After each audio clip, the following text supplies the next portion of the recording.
Welcome back to another episode of the Business of Beautiful Spaces. Today I have the pleasure of speaking with Crispin Butterfield, an interior designer who has been running her own thriving design business for over 2 decades. Today we're going to dive into the ins and outs of building a successful firm, how she started from scratch and the moment she decided to grow her team, and the challenges she has faced along the way. Now, with a wealth of experience under her belt, Crispin is now dedicated to giving back to the interior design community and sharing all her insights through mentoring, downloadable templates, all kinds of other resources. So I can't wait for you all to go on this journey with us and learn about her journey in entrepreneurship and this unique perspective. And also, her name is super cool, right? So let's get chatting with Crispin. Hi there, interior design lovers. Welcome back to the Business of Beautiful Spaces, the podcast where we blend design inspiration with all behind the scenes tips and tricks you need to thrive in your business. I'm your host, Laura Thornton, and with over 27 years in this interior design game and running a 7-figure design company, trust me, I've seen it all. I want to be your interior design bestie. I want to help you build the business of your dreams, make more money, and yes, ditch the stress along the way. I've been doing this for a long time, and now I'm sharing my knowledge with all of you, my fellow designers and decorators. All I ask in return is that you like, review, and follow this podcast wherever you listen so other designers can find us and learn more too. So grab a coffee, get comfy, and let's dive into making 2025 your best business year yet. Welcome back to another episode of the Business of Beautiful Spaces. Hi, Crispin. How are you today? Hey, Laura. I'm fantastic. I'm really, really good. Thanks for having me as a guest. I am so excited to have you. We already had a really great conversation with your podcast, The Design Life Inc. So anyone listening, Crispin has her own. So you go over there and make sure that you give her a listen and a follow. But I wanted to start off today, if you could tell us your journey, how you got into interior design.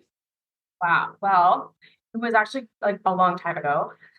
I look kind of young, but I'm like, no, I've been in business this is my 21st year. I would say I'm a little bit different. I would say maybe compared to some designers in that like I didn't grow up rearranging my room. Like I didn't rearrange my mom's. Interior design for me wasn't even like a thing until my first year after I graduated high school. So I graduated high school not knowing anything, like what I wanted to do, what I wanted to be. And it was through like a neighbor and her son-in-law. He was the VP of Palliser Furniture in Winnipeg. I don't know if any OGs listening like know what Palliser Furniture is. And we were at a barbecue and I mentioned, like, I don't know what I want to do. Like, I think I like furniture design, not knowing who he was, like, at all. And he just said, well, why don't you come work for me for a year? And I was like, yeah, sure, whatever. But it turns out, come to learn, like, well, wait, he is legit and he does actually operate Palliser Furniture. So I spent a year working in the R&D department at Palliser, the factory in Winnipeg. And it was through that whole intensive year I learned quickly that like I do love furniture and I love design, but I don't love furniture design. And HGTV was just sort of becoming this massive thing, and it piqued my interest. And I realized, wait, there's this thing called interior design. So I just shifted gears pretty quickly and realized, I think I'm interested in this. I don't know. Do you really truly know? I don't know. I researched schools, and I sort of like landed on Mount Royal. It was Mount Royal College at the time. It's now Mount Royal University in Calgary. Looked up their requirements, realized that you had to submit a portfolio. I like legit didn't even know what a portfolio was at that point. And the deadline to submit this portfolio was 2 weeks over. But I called up administration and I asked, like, can I just submit a portfolio? Like, are they going to take it? And they said, there's no guarantee, but sure, send it in, whatever. And I got in. So that's how I got into interior design, like my schooling, my program. And within like a month and a half, I packed up from Manitoba and I moved across the country, basically to Alberta. Well, up a few provinces over. And I started my schooling. That's how I got into interior design. That's awesome. I love that story. I have to ask you too, because your name is fabulous. Like, it's like a celebrity name. It is like such a great name. Like, how did mom and dad come up with this? Like, tell me what is Crispin and Butterfield? Like, such a great name. Funny. I have a few people when they hear my name, they're like, "Oh, it sounds like a chocolate bar or a dessert." Weird. I honestly don't know. I should make up a story. I just know that I think Crispin's like English, so like an English name, and then Butterfield. You can't get more English than that. So yes, yeah, I don't know, but I got teased a lot as a kid, like Butterfield, you can imagine like Butterfingers and all the funny haha in school. But now as an adult, like I really love my name. So I'm actually very, thanks, mom and dad. Like they did a good job. Yeah, it's a fabulous name. And I don't think it matters what name you have in school, Yeah. someone's going to find something. Like my name is Laura Thornton. I never changed my name when I got married, and I got called Laura Horton Donuts as of Tim. Like in Canada, we have a chain called Tim Hortons, and that's not even funny. Like it's not even like a burn, but it was like that's what people used to call like why or Laura Secord, also a Canadian brand. Like it didn't make sense. People just kids come up with weird things. So and so let's dive into when you decided to go out on your own and start your own interior design firm. And what were the thoughts around that? Were you working for somebody else? Did you just decide that's it, I'm out of school and I'm going to take on the world and just do it?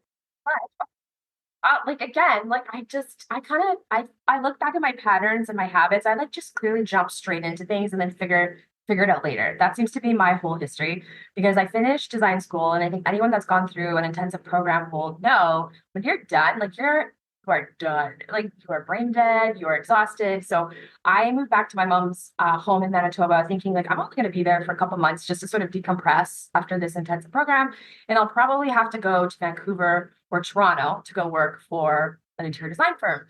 And that is not what happened at all. I have like I grew up outside of Winnipeg in this little city called Brandon, Manitoba, and so I was really local already.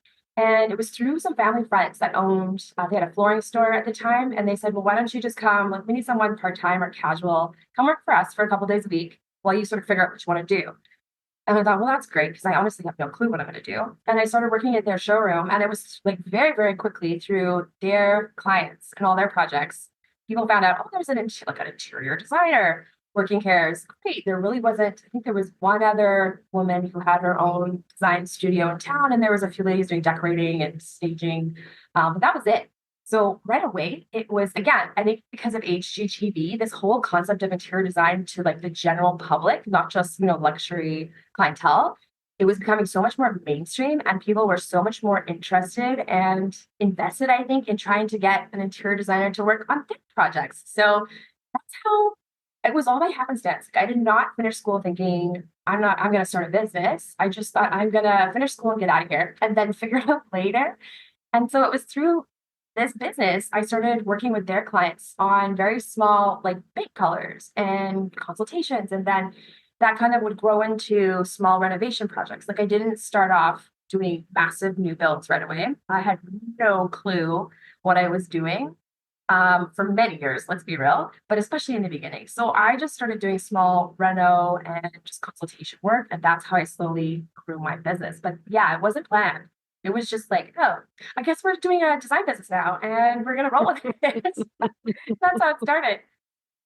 And we all know that, like, yes, we went to design school. Yes, they taught us how to use AutoCAD and calculate lumens and all that stuff that allows us to do our job, but no one teaches you how to run a business. And so this trial and error and trading hours for dollars, like this is a huge learning curve. Hence why you're also mentoring and take, you have courses under your name in the podcast, just like me too, because it took us such a long time to figure all this out. And so sorry, go ahead. I was going to say it was such a long learning curve for me, and for you too, right? Because like back in the day, there really wasn't resources or anything online that we could look to help kind of boost our journey and give us, inside information. Like we were literally trial and error and lots of error, and like figuring things out on our own. So that's exactly what happened, like with me. So, and I will say too, design school, I hope it's changing. I'm not sure. I think from what I hear, it's still very much the same as even it was like 23 years ago. It's not really encouraged to go once you finish your schooling to go out and start your own thing and make your mark on the world. It's very sort of expected that you join a firm. And for me, even though like I didn't know what I was going to do after design school, I thought I had to go join a firm because that's what was expected. And like if you want to be like quote unquote a legit designer, that's what you needed to do. But there was still that part of me inside that wrestled with that fact that that didn't feel like what I was supposed to do at all. And so the fact that, our family friends were like, come and work for us and like just sort of get your bearings and figure things out. And then that led into working with their clients and just working on design projects that way naturally. It just was such a better fit for me anyways. Yeah. Yeah. And to your point, there was two things that you said. So I graduated before you. I graduated 97 and the internet was not a thing. If it was like molasses, like remember that sound? Like I remember my first email was from college because we didn't have university for design here just yet. It became a few years later. But when you had to like look up and try and find which schools were going to offer you interior design, you had to actually pick up a phone. Like there wasn't an internet just to like Google away and, oh, this school has it, that school. Like I remember having to go to like I don't remember, it's not guidance at university. What is it? What are the guidance counselors? And they would have all the books. They would have all the college and university books. And then you had to read each one and all the programs. Like it was such a chore to find information. So apply that now to interior design 20 something years later, and we're all still hungry for information on how to run our businesses and be profitable and all the good things that go, but you still cannot find information.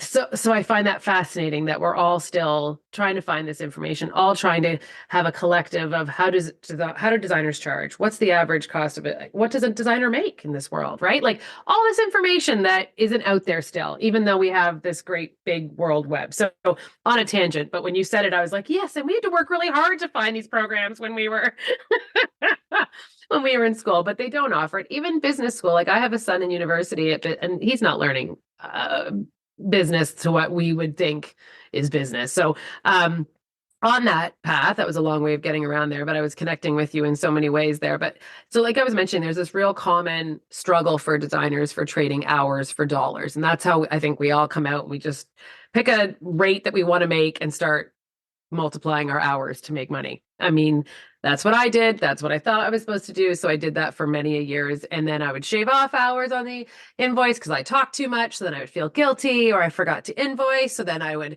shave a few more. And so I did this like crazy game of not really getting paid the amount that I was quoting for a long time. And I'm not putting words in, that's what I did. And then it became clear that this was not a sustainable business model for me, that this was not going to give me the life or the salary that I was hoping for. And at what point in your business was that a turning point for you where you knew there had to be a better way and it was time to build and grow? And what did that look like for you? Like, that's a big question. I can't say there is a certain point. I think it just is like a culmination of years. You do like a year-end review, or you get your accounting done up. And you look at it, and you're like, wait, what? That's all? That's all it made?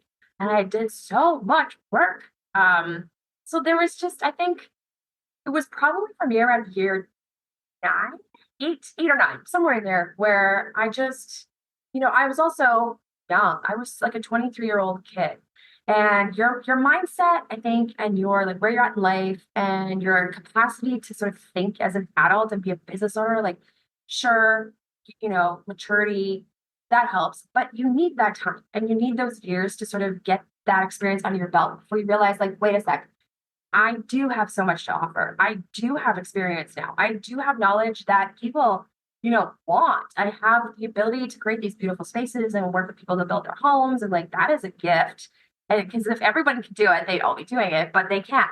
And so it took me those years to really like have that sort of self-worth and knowledge piece inside where I'm like this is not just a hobby. This isn't just something I'm like good at. Like, no, this is a business. So I have to treat it like a business. And I think at that point, after having, projects and experience, and then also I think I came across a few other mentors, like Kimberly Selden was the first mentor that I came across online. And that Me too. yeah, like Kimberly is amazing. And she honestly, I have to give her all the props for me anyways, because she was the first person that like put the doors open to like, this is like, could be a legit business. Not just something that's fun that I have to explain to like my friends and family, like I do try and make a living doing this. No. Like you could make a great living doing what you love. So it wasn't until probably, year 8 or 9 where I realized, if I want to make this sustainable, have some type of long-term career out of this, I have to like push through the fear of not being a legit designer. People can't see my face, but I'm, air quotes and all that, right? Like from school, because I carried this thing with me from even my profs. they really hammered, like, well, nobody does their own thing and you have to go work for a firm. And I carried this deep-seated insecurity around not being a real designer for years because I didn't follow the conventional path. So yeah, it took time. And I think like when I talk to other designers too, I'm sure you have the same experience, is like when you don't have, a track record or years behind you, it's like that perspective is missing. And it's so hard to push forward and find that confidence, right? From the very start, because you do need to go through the trials and tribulations and figure things out on your own, because that builds your confidence as well. So finally around year 10, it was like, okay, I have to change things for myself because I want better for myself. And the only person that's going to make that happen is me. Like, there's no one coming in and giving me hordes of money and like, here you go. And like, here's your dream projects. You have to go out and go after those. But in order to get those projects, you have to like pull up your bootstraps and improve your game, your processes, increase your profits, know what you have to charge. You have to know your numbers. Like, I had to treat it like a legitimate business. So yeah, it was around that time that I just thought I gotta switch gears here because this isn't sustainable the way that I had been running it up to that point.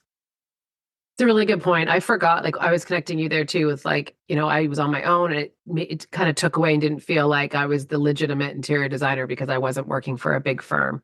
And, like that's so wrong, but I remember feeling the exact same way. So I just forgot until you mentioned it. So I know by listening to your podcast that, yeah, that you charge the square foot model. So I kind of wanted to dive into that just a wee bit because did you ever charge hourly or? Oh, for Yes. sure. Okay. My very first client, like way back in 2003, was I think I charged $35 an hour to pick like kitchen finishes, I think, and paint colors. Like it was so low. Because and to me, I thought like, well, that's I think at the time was like double or triple minimum wage. I'm like, oh, that's great. That's a great rate. But there was nothing behind it to help me actually arrive at that number. And then slowly, within I think a year or two, I upped it to like 50 and then going to 75. Like, wow, that was a reach for me back then. So for a couple years, I just charged hourly because like you said, like there's just no knowledge. And I don't know, yeah, I didn't know what I was doing. So that felt comfortable to me. And then as I learned more and eventually got put in touch with a capable consultant and learned more about her processes, like there's flat fee. So I thought, okay, I have enough history and project data. I could try charging flat rate, flat fee. So I did that for a number of years. I just found, I always found clients, like when I charged hourly and I charged flat fee, clients push back. They question, like, how did I arrive at those numbers, especially as the numbers increased and got higher and got more expensive. Um, the pushback was crazy. And just me, my personality, I hate having to validate myself and feel like I have to prove my worth. And I know that's something we all have to do as business owners. I don't like doing it. So eventually, like we're probably at 10 to 12 years into my career at this point. I'm like, I don't want to do this like this anymore. I'm just like, this is so uncomfortable. And at this stage in my career, I'm like, why should I have to validate? Like I shouldn't. So that's when I sort of started to look at other pricing methods. Like I know there's hybrid, I know there's percentage. For me, percentage wasn't really an option because I just like on our construction projects and our like big build projects, the budgets are constantly moving and changing. And the scope is changing as well. And so for me to try and track and manage all those ups and downs and arrive at like my final invoices and everything, it just wasn't possible. And I just didn't want to take a chance on leaving money on the table. So square feet for me became like really interesting because I thought there's something behind, and this is what I learned years later after using it and using it successfully. Sorry. There's something psychologically behind using the per square foot method that clients can really like anchor to, and it's way more palatable. So for me, I just ditched hourly, I ditched flat fee probably 4 or 5 years ago and just went exclusively to charging per square foot because it was just it was kind of the answer I was looking for to reduce pushback, to anchor clients to something tangible. And like what I mean by tangible is like using their own square footage against like my rate and a design fee, like a price. It makes so much more sense to them because it was no longer like an arbitrary number I just seemed to be picking out of the sky, like for an hourly rate or like a flat fee rate. Like it made so much more sense to clients because they could walk around their home. They knew what like 2,500 square foot looked like, how much it cost, what the mortgage was, like what it smelled like. It was so much more palatable to them that I could take a rate and apply it against that square footage. They're like, oh, okay. And I have to say too, I'm going on a tangent now. No, it's Uh, great. like the per square foot, when you hear per square foot in our industry, it's already such a commonly accepted term. It's not this new sort of design only specific, terminology. Everybody uses it in building, construction, renovation. So clients are very comfortable with that term. So I feel like that's another thing too, is when you hear per square foot, it's like, well, the contractor charges that, the tile guy charges that. You buy your materials and products, like that's usually per square foot. So it was another layer of comfortability, I think, for clients. And I don't know, it just, when I put everything together and sort of created my design fee proposal using the per square foot method and integrating a little bit more of this terminology, I realized really quickly clients, I could charge higher design fees and get way less pushback from clients. And so, yes, for the last, what did I say, 5, 6 years, that's all I've been doing exclusively. And I really don't see myself changing anytime soon. Yeah, but that's great. You figured out what's worked for you. And it's a long process to figure out what works and what process you want to work with. And that's the beauty of this, right? And as this keeps changing, it could change again in our future before we both retire, that maybe that will become the norm, right? Because there isn't any standardized pricing. And that was going back to the first bit of our conversation where, there's a lot of information out in the world, but somehow ours is still super secretive. It's like a culty little like secret society that I don't know how long I have to work to get in, but like I'm still not in. I still don't get the secret key. We're still trying to look for that information, still building it every day.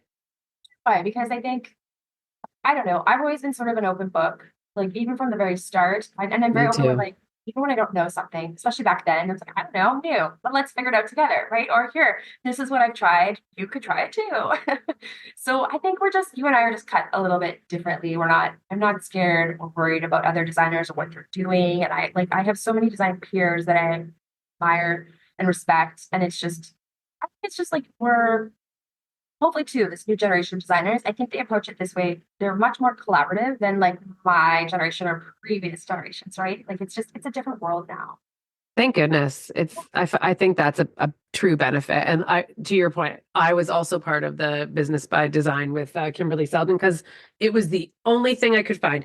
And she was a great resource. Do not get me wrong. She was ahead of her time and it was the only information out there. So of course I spent the money on trying to just make sure, and maybe someone else had a better idea because I couldn't figure out anyone else that was doing it. And so I was a member for a year. And it was just a great reassurance to, yes, I did learn things here and there for sure, no question. And it was just nice to hear another designer's perspective because this is pre-podcasting and other avenues of information, Instagram, if you will. Okay, so you've built the business, you have figured out your pricing model. Can I ask you what your first hire was? Who it was, when it was? Like everyone has a different So, person that is important. oh, there's been so many, and they've all been women and girls and through my life. Like the gentlemen have not come through. So it's not that it was on purpose, it's just all the ladies that have come through my doors and have like supported me and worked alongside me throughout the years. They've just all been wonderful in their own ways. My very first, she was sort of an intern. And because I couldn't really afford, this is the funny thing. It's like designers ask, well, when do you know when you can afford when to hire your first designer? I'm like, I was about to ask you that next. I didn't have anybody. I was still charging, I think, like hourly or flat fee. So money was tight. I also wasn't very great at managing it. I've since learned a lot about finances. But back then, let's be honest, like it would come in, I'm like, ooh, and it was gone. So in my life, I didn't have sort of the slush fund to hire a designer, but I had a wonderful, her name's Stephanie, and she was the very first, she had gone to a decorating program, I think at Red River College in Winnipeg, but she had a bit of education behind her, which was amazing. And she approached me and she's like, I just want to work with you. I want to learn from you. And I'm like, that's good because I can't pay you. And so the very first relationship that I had was with Stephanie, and she just came alongside and just sort of like shadowed and did everything. She was wonderful, wonderful, wonderful. Um, and then moving on through the years, like there's always been, I feel that it's like you just internally know. It's like you're getting bogged down, you're stressed, you're burnt out. You're looking at like, can I afford to bring someone else onto my team? Like, does it make sense? Like, am I gonna have to hustle even harder now to get more work to sustain this new person? But it's strange how, like, when you put some, I can get woo woo a little bit, When you put something out to the universe and your intention is there, like the universe provides. It's strange how when you need something the most, it will show up. And you think, I've interviewed people, I've talked to people, I don't think anyone's out there. What am I going to do? And then literally out of nowhere, the right person shows up. So for me, that's like, that is how all of the girls that have worked with me and who work with me now, that is how it's all happened.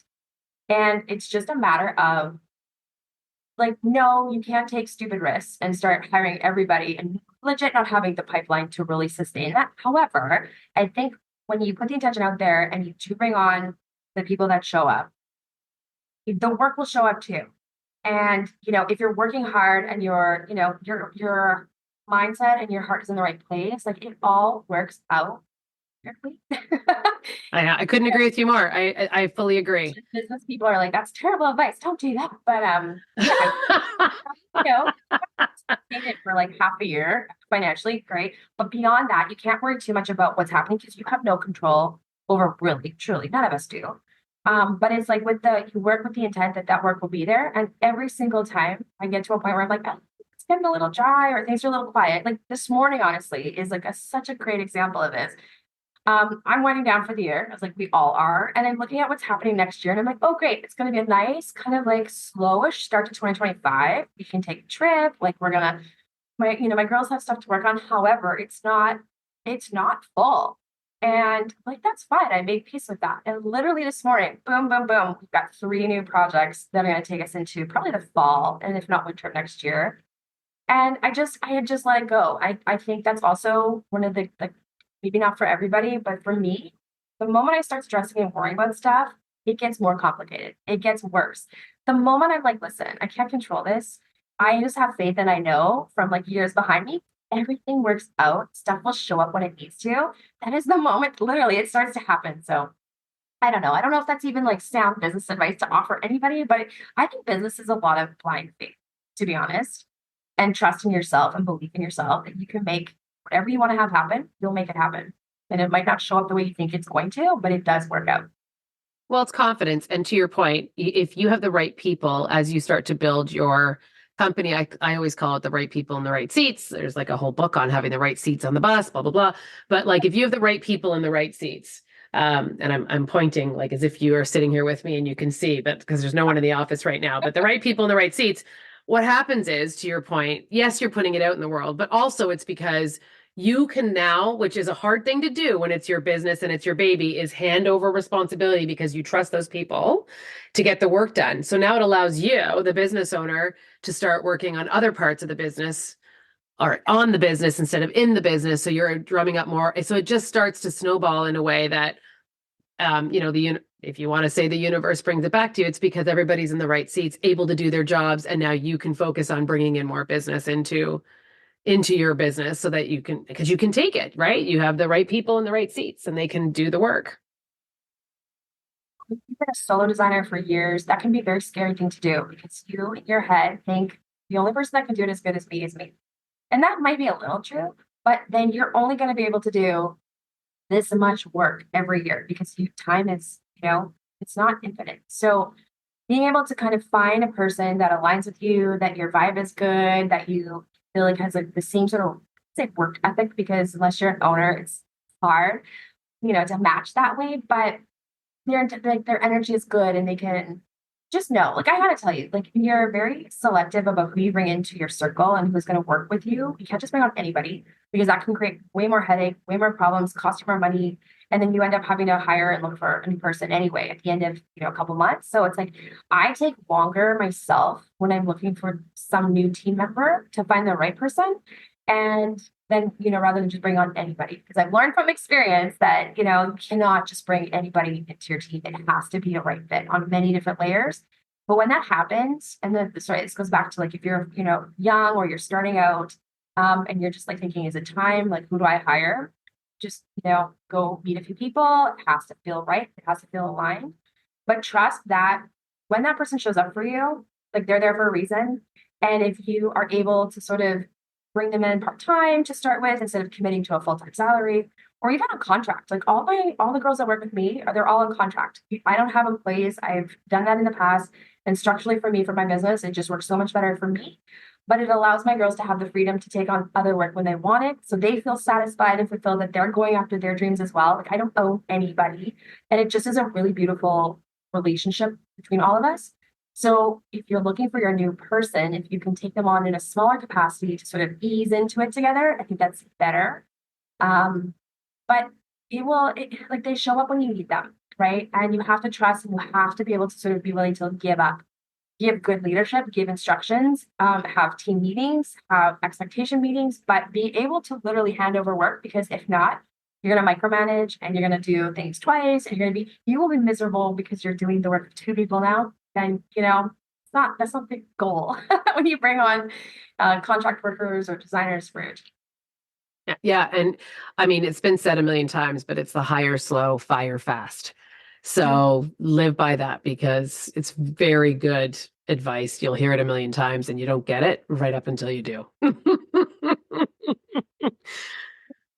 Okay. So now you've built the business, you have a team underneath you. Can we dive into selecting partnerships and vendors to take your business to the next level? Because I know it's hard for a lot of people who are listening who aren't there yet to recognize that there is a whole other level of profitability, that another whole revenue stream underneath the umbrella of interior design that goes past the flat rate, the hourly, the square foot model just for your design time.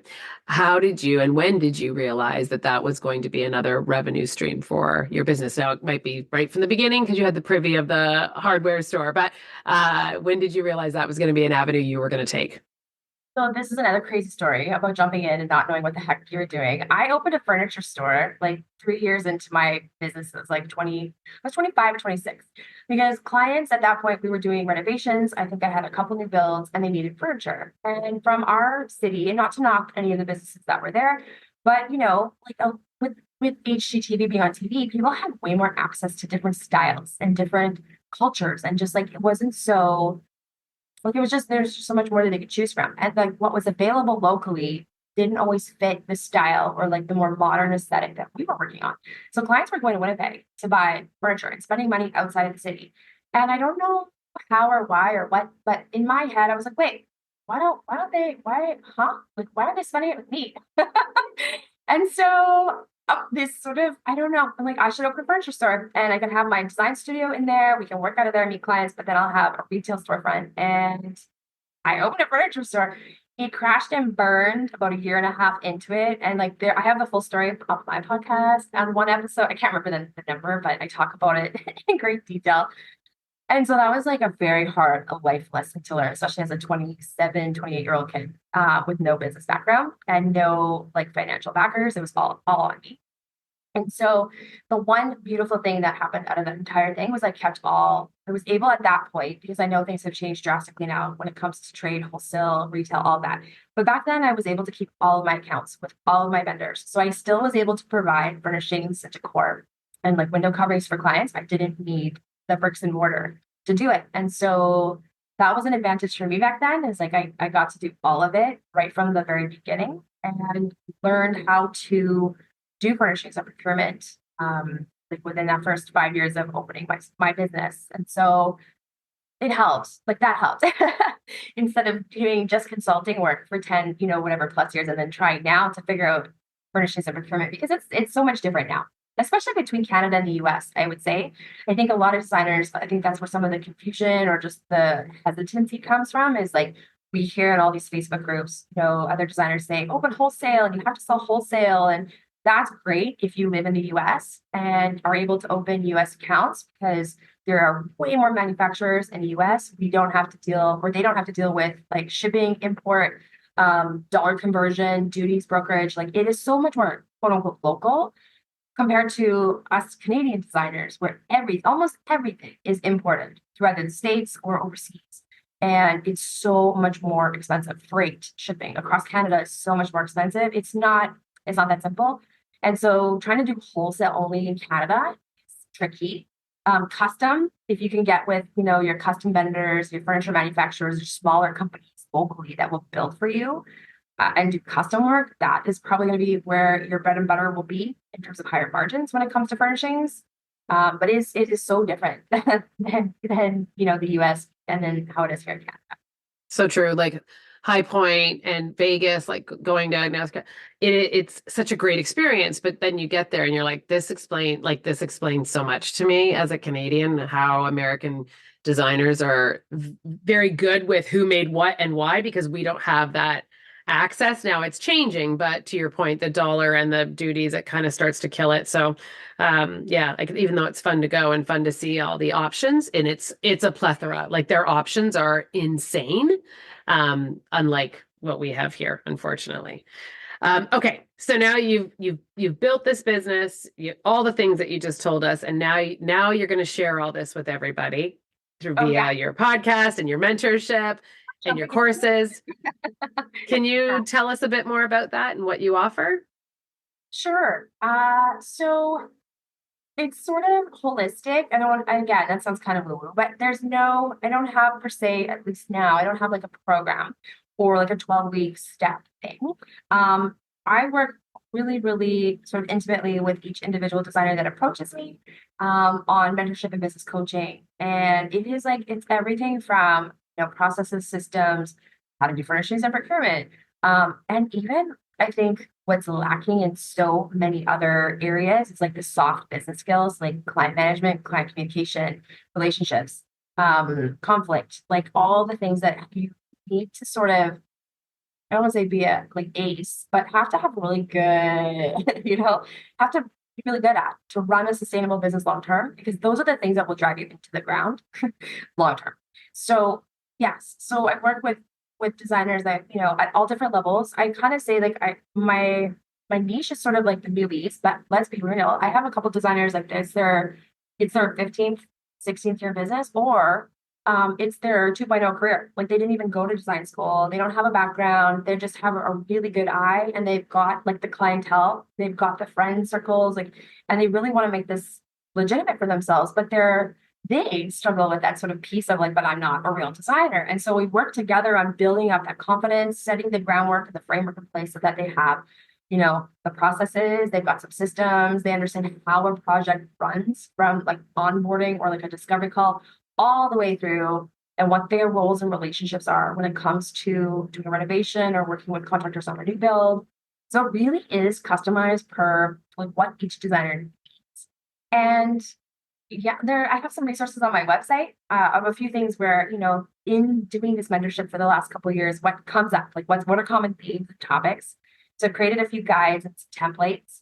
But the most recent one that we just sort of spoke to earlier was like the per square foot pricing course and like my pricing method. I, over the summer, really dissected like, what do I do? It's funny because in your head, you're like, you don't even think about it. But when you have to sort of like, you probably did this for your course too, when you have to go through and do like every single step to get to every single phase, you're like, holy smokes, there's so much information.